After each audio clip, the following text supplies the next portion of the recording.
This week's Friday night MMA coverage is going to be all about The Ultimate Fighter Live since there was no Bellator on MTV2 this week.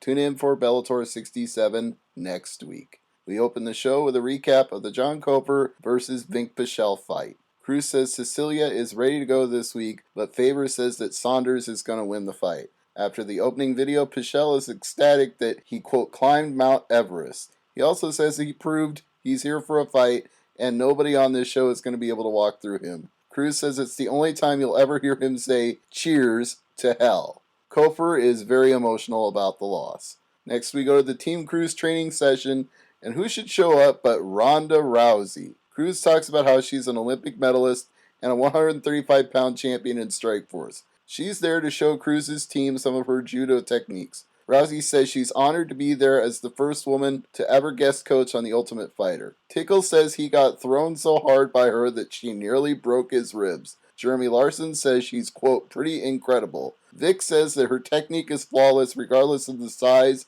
of her opponent. Rousey says she's impressed by how open-minded and willing to learn everybody on Cruz's team was. Cruz has a 1-2-3 Brownie Man before his team leaves and Faber's team comes in. Faber and Cruz bicker a little bit when Faber's trying to talk to Rousey on his way in, and then we go to our first commercial. After commercial, Ronda is still on the show because she went to the Ultimate Fighter house to watch the Rashad Evans versus John Jones fight.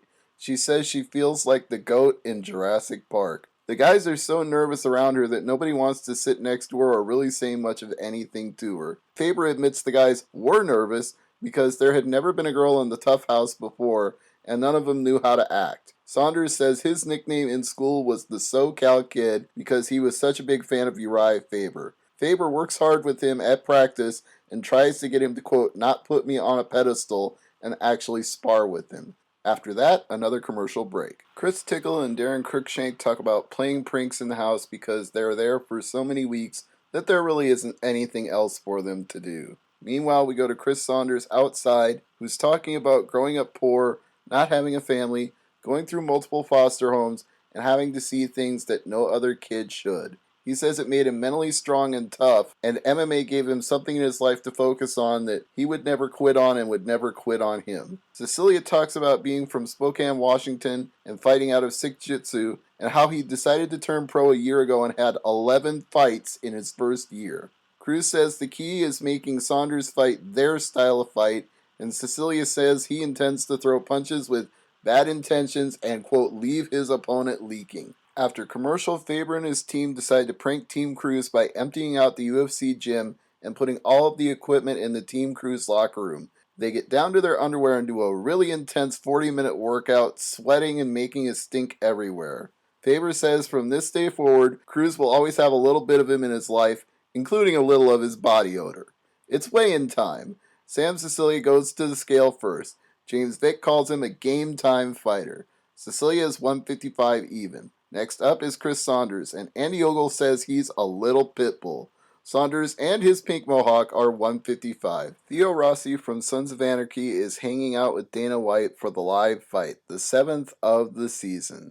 Of the two fighters, Cecilia has the better record as a pro, 10 wins and no losses versus 9-2 for Saunders. We have a great first round with a lot of back and forth action. Cecilia put Saunders in the fence to start and was throwing knees, but they broke at about a minute. Saunders got a takedown 20 seconds later, but Cecilia got right back up. Faber keeps screaming to Saunders to make it a hand fight. Saunders gets Cecilia on the fence and he's throwing knees. They get back to the center halfway through, and then Saunders momentarily knocks Cecilia down with a head kick. He smells blood and he goes after it with a jumping knee, right hands, and more kicks, but Cecilia is swinging with everything he's got, trying to make Saunders back off. Eventually, that works out in his favor, though. Saunders fails at a takedown.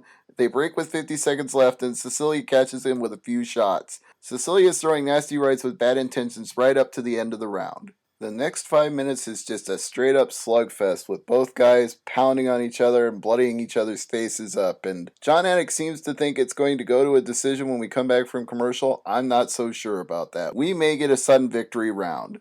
The winner by split decision is Chris Saunders from Team Faber. Next week in our final first-round fight, Andy Ogle from Team Faber will face Mike Rio from Team Cruz.